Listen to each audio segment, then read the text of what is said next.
কাণ্ডকানা দেখেছো আমার মিনসের? একে তো বহুমূত্রের রোগী, তার মধ্যে নাকি এখন পিঠা লাঠা কি সব মিষ্টি টেষ্টি খাবে।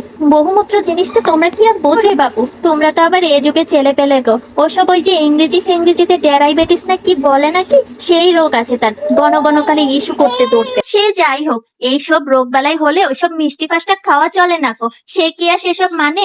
রোজ যায় শিবুর দোকানে, লুকিয়ে জুড়িয়ে দোকানা মিষ্টি ঠিক মেরে দিয়ে আসবে।